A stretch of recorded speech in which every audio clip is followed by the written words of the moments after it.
السلام علیکم ورحمۃ اللہ وبرکاتہ۔ عزیز ساتھیوں، ہم نے عشرۂ مبشرہ کے پہلے 4 خلفائے راشدین حضرت ابوبکر صدیق رضی اللہ تعالی عنہ، حضرت عمر فاروق رضی اللہ تعالی عنہ، ذو النورین حضرت عثمان غنی رضی اللہ تعالی عنہ اور حضرت علی رضی اللہ تعالی عنہ کی زندگی کے حالات و واقعات آپ کے سامنے رکھے۔ آج انشاءاللہ تعالی 5ویں اصحاب عشرۂ مبشرہ کی زندگی کے حالات کا جائزہ لیتے ہیں۔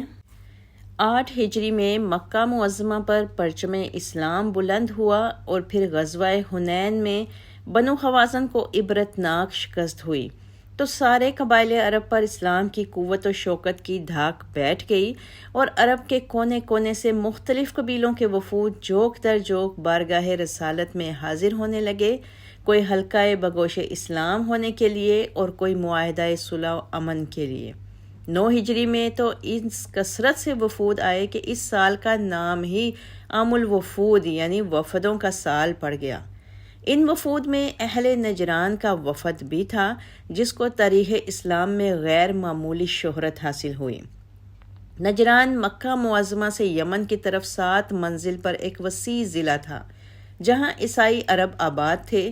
انہوں نے نجران میں ایک عظیم الشان کلیسا بنا رکھا تھا جسے عرب بھر میں عیسائیوں کا سب سے بڑا مذہبی مرکز سمجھا جاتا تھا۔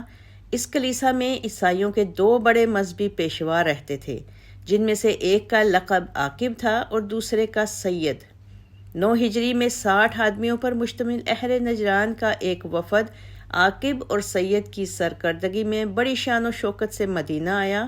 سرور عالم صلی اللہ علیہ وسلم ان لوگوں کے ساتھ بڑی عزت و تکریم سے پیش آئے اور ان کو نہایت بلیغ انداز میں اسلام کی دعوت دی، لیکن قبول حق کی بجائے انہوں نے کج بحثی شروع کر دی۔ اس پر بارگاہ خداوندی سے حکم نازل ہوا۔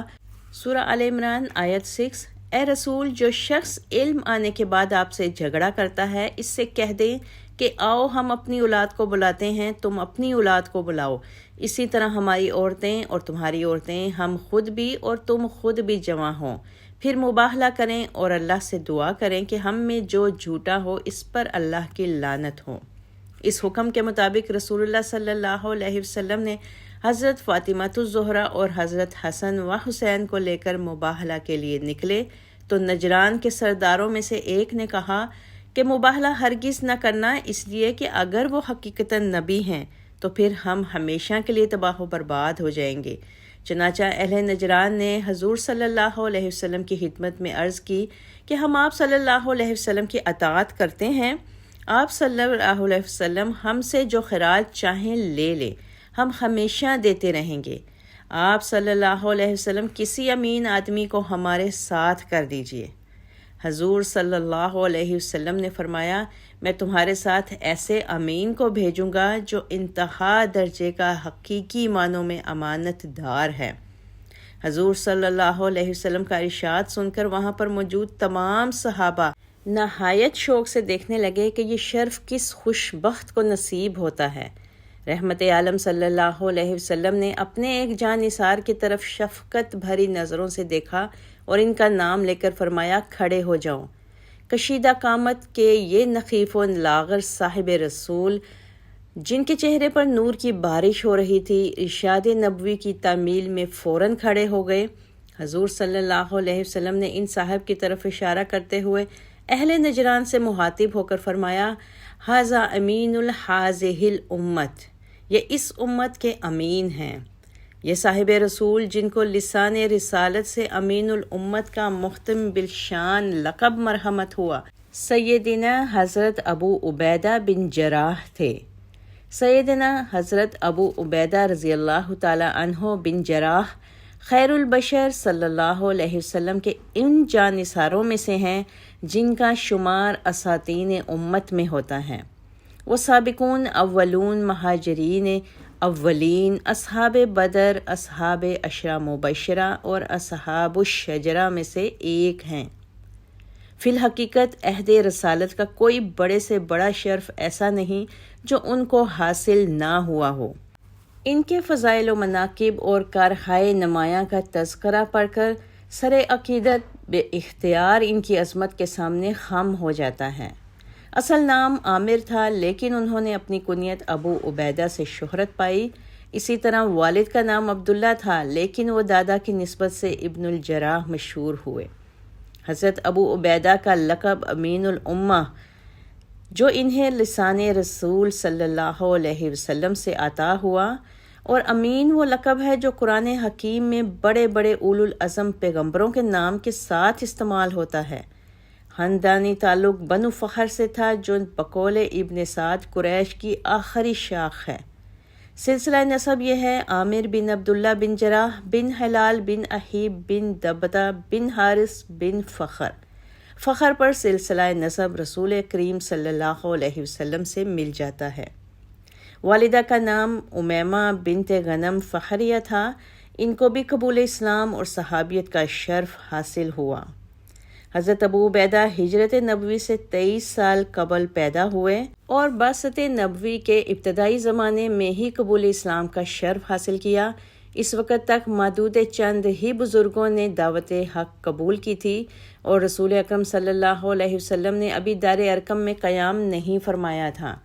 ابن سعد کا بیان ہے کہ حضرت ابو عبیدہ صدیق امت حضرت ابو بکر صدیق کی دعوت و تبلیغ پر سعادت اندوز اسلام ہوئے۔ یہ وہ زمانہ تھا جب دعوت حق قبول کرنا آگ سے کھیلنے کے مترادف تھا۔ اس دعوت پر لبیک کہنے والے مشرکین کے ظلم و ستم کا ہدف بن جاتے تھے اور ان پر جینا دوبھر ہو جاتا تھا۔ جب رسول اللہ نے مظلوم صحابہ کو حبشہ کی طرف ہجرت کرنے کی اجازت دی تو بقول ابن اسحاق حضرت ابو عبیدہ بھی حبشہ جانے والے مہاجرین کے دوسرے قافلے میں شامل ہو گئے اور وہاں کئی سال غریب الوطنی کی زندگی گزارتے رہے۔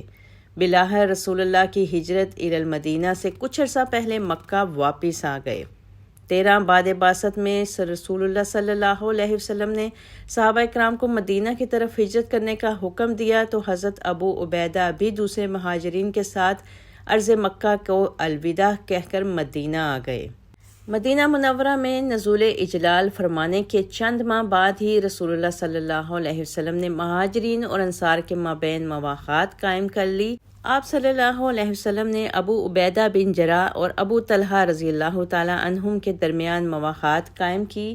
غزوات کا آغاز ہوا تو حضرت ابو عبیدہ راہ حق کے سرفروش سپاہی ثابت ہوئے۔ انہوں نے ہر مارکے میں جانبازی اور فداکاری کا حق ادا کر دیا اور اپنے جوش ایمانی کے بے مثال نقوش صفحہ تاریخ پر ابدالآباد تک کے لیے ثبت کر دیے۔ اصحاب بدر کی فہرست میں حضرت ابو عبیدہ کا نام بھی سر فہرست ہے۔ حضرت ابو عبیدہ کفر و حق کے مارکہ اول میں نہ صرف شریک تھے بلکہ انہوں نے اس لڑائی میں اپنے باپ عبداللہ بن جراح کو اپنے ہاتھ سے قتل کیا، جو مشرکین مکہ کی طرف سے مسلمانوں سے لڑنے آیا تھا۔ بعض دوسرے صحابہ کرام نے بھی اس موقع پر راہ حق میں اپنے قریبی عزیزوں کو قتل کیا۔ مفسرین نے لکھا ہے کہ ایسے ہی صحابہ کرام کے بارے میں اللہ تعالیٰ کا یہ ارشاد نازل ہوا: تو ایسی کوئی قوم نہ پائے گا جو اللہ تعالیٰ اور یوم آخرت پر بھی ایمان لاتی ہو اور اللہ اور اس کے رسول کے مخالفین سے بھی محبت رکھتی ہو۔ ہاں، ایسے لوگ ان کے باپ ہوں یا بیٹے ہوں یا بھائی ہوں یا ان کے خاندان میں سے ہو، یہی مومن ہے جن کے دلوں میں اللہ نے ایمان نقش کر دیا ہے اور اپنے فیضان غیبی سے ان کی مدد کی۔ 3 ہجری میں غزوہ احد پیش آیا تو حضرت ابو عبیدہ نے اس میں نہایت جوش و وارفتگی سے داد شجاعت دی اور شروع سے آخر تک ایسی استقامت کا مظاہرہ کیا کہ اس غزوہ کے ابطال خاص میں شمار ہوئے۔ جب ایک اتفاقی غلطی سے لڑائی کا پانسا پلٹ گیا اور سرور کائنات صلی اللہ علیہ وسلم زخمی ہو گئے تو حضرت ابو عبیدہ بے تاب ہو گئے اور اپنے عشق رسول کا حیرت انگیز ثبوت دیا۔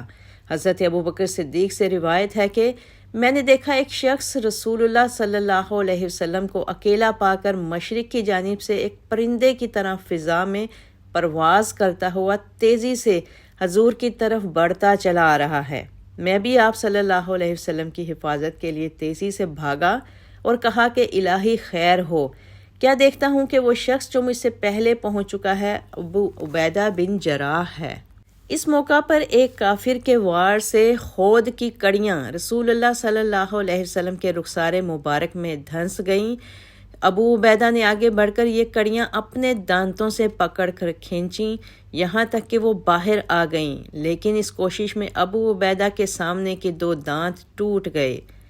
غزوہ احد کے بعد حضرت ابو عبیدہ رضی اللہ تعالیٰ عنہ نے غزوہ احزاب میں بھی داد شجاعت دی اور پھر بنو قریظہ کی سرکوبی میں سرگرم حصہ لیا۔ اس کے بعد رسول اللہ صلی اللہ علیہ وسلم نے کئی معرکوں میں حضرت ابو عبیدہ بن جراح کو سپہ سالار بنا کر بھیجا اور انہوں نے ان تمام معرکوں میں اپنی جنگی مہارت کے ساتھ فتوحات حاصل کیں۔ حضرت ابو عبیدہ کو حدیبیہ کے مقام پر بیعت رضوان میں شریک ہونے کا عظیم الشان شرف بھی حاصل ہوا۔ ابن سعد کا بیان ہے کہ صلح نامہ حدیبیہ پر جن اصحاب نے بطور گواہ اپنے دستخط کیے، حضرت ابو عبیدہ بھی ان میں شامل تھے۔ سن 7 ہجری میں حضرت ابو عبیدہ نے غزوہ حیدر میں سرور کائنات صلی اللہ علیہ وسلم کی ہم رکابی کا شرف حاصل کیا اور لڑائی میں اپنی تلوار کے خوب جوہر دکھائے۔ غزوہ خیبر کے کچھ عرصہ بعد حضور صلی اللہ علیہ وسلم کو خبر ملی کہ قبیلہ قدا کے لوگ مدینہ منورہ پر حملہ آور ہونے کا منصوبہ بنا رہے ہیں۔ حضور نے حضرت عمرو بن عاص کو 300 مجاہدین کے ساتھ ان کی سرکوبی کے لیے روانہ کیا۔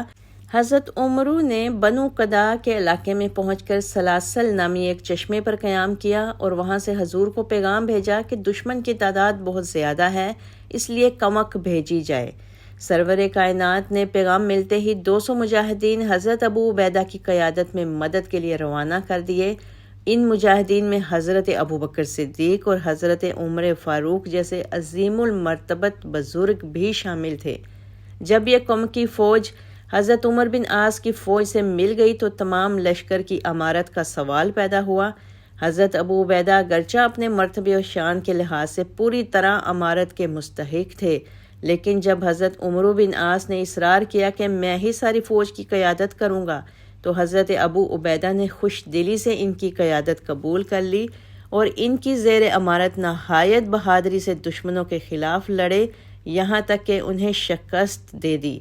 جب مظفر و منصور مدینہ واپس آئے اور حضور صلی اللہ علیہ وسلم نے امارت کے اختلاف اور ان کی اطاعت کی کیفیت سنی تو فرمایا رحمہ اللہ ابا عبیدہ کہ ابو عبیدہ پر اللہ کی رحمت ہو۔ تاریخ میں یہ واقعہ سریہ ذات السلاسل کے نام سے مشہور ہے۔ رجب 8 ہجری میں سرور کائنات صلی اللہ علیہ وسلم نے حضرت ابی عبیدہ کو 300 سواروں کے ساتھ ساحل بحر کی طرف بھیجا کہ قریش کے قافلوں کی نقل و حرکت کا پتہ چلائیں۔ تاریخ میں یہ مہم سریہ سیف البحر یا سریہ خبط کے نام سے مشہور ہے۔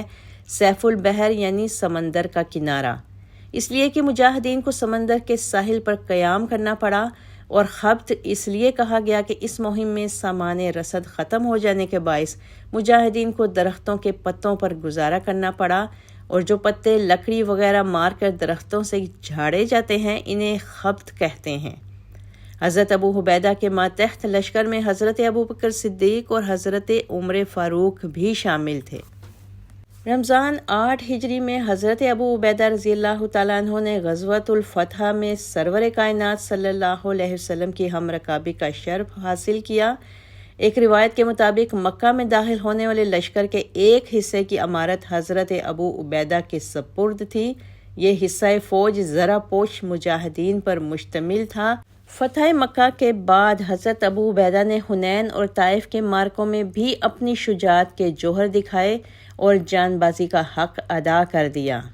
9 ہجری میں وفد نجران کی آمد کے موقع پر حضرت ابو عبیدہ کو بارگاہ رسالت سے امین الامت کا عظیم الشان لقب مرحمت ہوا، جس میں کوئی ان کا شریک و سہیم نہیں ہے۔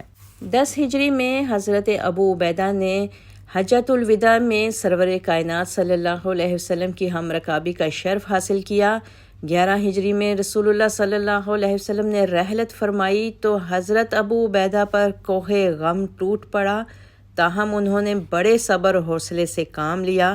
صحیح بخاری میں ہے کہ حضور کے وصال کے فوراً بعد انصار نے سقیفہ بنی ساعدہ میں جمع ہو کر خلافت کا سوال اٹھایا تو حضرت ابو بکر صدیق، حضرت عمر فاروق اور حضرت ابو عبیدہ انصار سے گفتگو کے لیے ان کے پاس تشریف لے گئے۔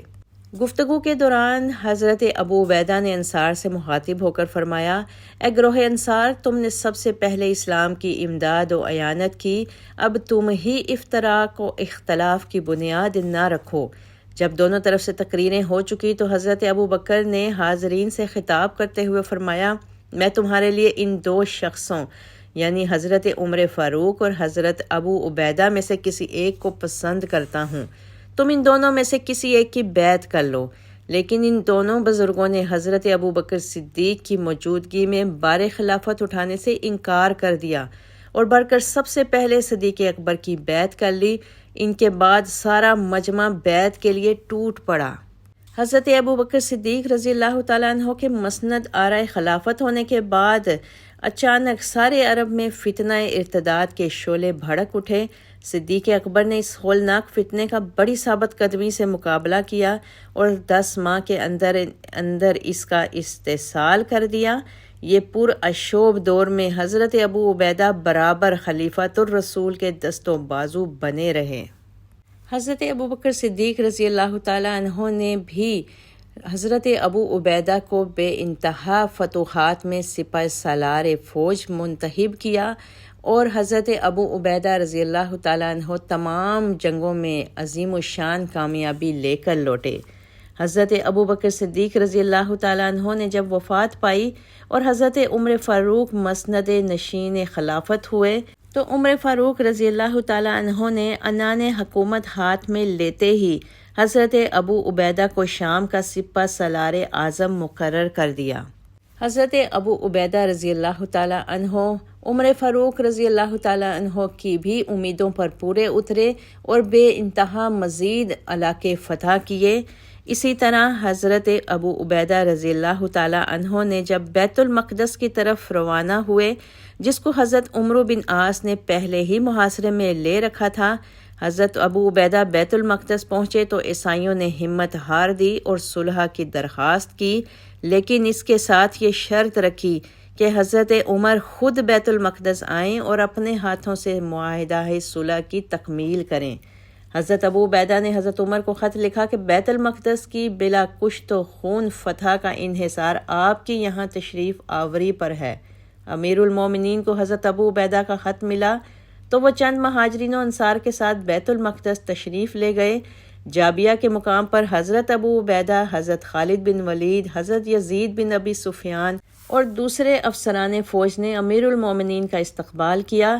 وہیں عیسائیوں کے نمائندے بھی پہنچ گئے اور معاہدہ صلح معرض تحریر میں لانے کی درخواست کی۔ معاہدہ لکھا گیا اور اس پر فریقین کے دستخط ہو گئے تو حضرت عمر جابیہ سے چل کر بیت المقدس پہنچے اور شہر کے اندر داخل ہو کر اس جگہ نماز پڑھی جہاں آج کل مسجد عمر ہے۔ بیت المقدس کے قیام میں ایک دن حضرت عمر نے حضرت بلال حبشی سے فرمائش کی کہ آج اذان دو۔ حضرت بلال رضی اللہ تعالیٰ عنہ نے کہا، میں عہد کر چکا تھا کہ رسول اللہ کے بعد کبھی اذان نہ دوں گا، لیکن آج آپ کا ارشاد بجا لاتا ہوں۔ یہ کہہ کر اذان دینی شروع کی تو صحابہ کو رسول اللہ صلی اللہ علیہ وسلم کا زمانہ یاد آ گیا اور ان پر رکت طاری ہو گئی۔ حضرت ابو عبیدہ اور حضرت معاذ بن جبل روتے روتے بے تاب ہو گئے اور حضرت عمر کی ہچکی بند گئی۔ بیت المقدس کی فتح کے بعد حضرت عمر فاروق نے حضرت ابو عبیدہ کو پورے شام کا والی مقرر کیا۔ انہوں نے امیر لشکر اور والی شام دونوں حیثیتوں میں اپنے فرائض نہایت حسن و خوبی سے انجام دیے اور لوگوں پر اپنی عسکری اور انتظامی صلاحیتوں کا سکہ بٹھا دیا۔ مورخین نے لکھا ہے کہ حضرت ابو عبیدہ کی ہدایت پر شام کے کئی شہروں میں حلقہ ہائے درس قائم ہوئے، جن میں صحابہ لوگوں کو قرآن حکیم کی تعلیم دیتے تھے اور فقہی مسائل بھی بتاتے تھے۔ ایک دفعہ حجاز میں ایسا زبردست قحط پڑا کہ حضرت عمر فاروق کو اپنے تمام گورنروں سے غلہ طلب کرنا پڑا۔ حضرت ابو عبیدہ کو اطلاع ملی تو انہوں نے غلے سے لدے ہوئے 4000 اونٹ مدینہ منورہ بھجوائے اور صحابی رسول ہونے کا حق ادا کیا۔ 18 ہجری میں شام اور عراق میں طاعون کی خوفناک وبا پھیل گئی، تاریخ اسلام میں یہ وبا طاعون امواس کے نام سے مشہور ہے۔ مسلمانوں کو اس وبا سے سخت نقصان پہنچا اور ان کے ہزاروں آدمی اس میں مبتلا ہو کر فوت ہو گئے۔ حضرت عمر فاروق کو اس وبا کی خبر پہنچی تو انہیں سخت تشویش پیدا ہوئی اور خود تدبیر و انتظام کے لیے شام تشریف لے گئے اور حضرت ابو عبیدہ اور فوج کے دوسرے افسروں سے رابطہ کر کے ان کو واپس مدینہ تشریف لانے کے لیے کہا۔ حضرت ابو عبیدہ سمجھ گئے کہ امیر المومنین انہیں اس وبا زدہ علاقے سے نکالنا چاہتے ہیں۔ انہوں نے جواب میں کہا، امیر المومنین، آپ مجھے جس غرض کے لیے مدینہ بلانا چاہتے ہیں میں اسے سمجھ گیا۔ میں مسلمانوں کی فوج میں ہوں اور میرا دل ان سے جدا ہونے کو نہیں چاہتا، اس لیے مجھے یہیں رہنے دے۔ حضرت عمر یہ خط پڑھ کر بے اختیار رو پڑے اور حضرت ابو عبیدہ کو ایک اور خط روانہ کیا جس میں لکھا کہ اس وقت فوج جس مقام پر ہے وہ مرطوب اور نیچا ہے، اس لیے لشکر کو لے کر کسی اونچی جگہ منتقل ہو جائیے۔ حضرت ابو عبیدہ نے اس حکم کی تعمیل کی اور فوج کو لے کر جابیہ منتقل ہو گئے، لیکن یہاں پہنچتے ہی ان پر بیماری کا حملہ ہو گیا۔ جب مرض نے شدت اختیار کی تو انہوں نے حضرت معاذ بن جبل انصاری کو اپنا جانشین مقرر فرمایا اور لوگوں کو اللہ کی اطاعت اور اتحاد و اتفاق کی وصیت کرتے ہوئے اپنی جان آفرین کے سپرد کر دی۔ اس وقت ان کی عمر 58 برس کی تھی۔ حضرت معاذ بن جبل نے تجہیز و تکفین کا سامان کیا اور مسلمانوں کے سامنے نہایت پردرد خطبہ دیا جس میں فرمایا، مسلمانوں، تم پر آج ایک ایسے شخص کی جدائی کی مصیبت آن پڑی ہے جس کی مثل میں نے اللہ کے بندوں میں سے کسی کو نہیں دیکھا۔ وہ سب سے بڑھ کر درگزر کرنے والے تھے، سب سے زیادہ غل و غش سے پاک تھے، مسلمانوں کے سب سے زیادہ خیر اندیش تھے اور ان پر سب سے بڑھ کر شفیق تھے۔ اس لیے تم سب ان کے واسطے رحمت اور مغفرت کی دعا کرو۔ اللہ کی قسم اب ان جیسا کوئی شخص تمہارا سردار نہ ہوگا۔ جب حضرت عمر فاروق رضی اللہ تعالیٰ عنہ نے وفات پائی تو ان کی وفات سے پہلے صحابہ اکرام نے جانشین مقرر کرنے کا مشورہ دیا تو انہوں نے فرمایا، کاش ابو عبیدہ زندہ ہوتے تو خلافت کے لیے میں ان کا نام تجویز کرتا۔ قیامت کے دن مجھ سے اس کے بارے میں سوال ہوتا تو میں عرض کرتا، الہی، میں نے تیرے نبی کو اس شخص کے بارے میں یہ فرماتے سنا تھا کہ یہ ابو عبیدہ اس امت کا امین ہے۔ سبحان اللہ۔ عزیز ساتھیو، سچ تو یہ ہے کہ حضرت ابو عبیدہ کی یہ 58 سالہ مختصر زندگی ایک بے مثال نمونے کی زندگی تھی۔ ان کے جس پہلو پر بھی نظر ڈالیں وہ مطلع انوار نظر آتا ہے اور امت مسلمہ کو اپنی منزل مقصود متعین کرنے کی راہ دکھاتا ہے۔ اللہ تعالیٰ ان سے راضی ہو، رضی اللہ تعالی عنہ۔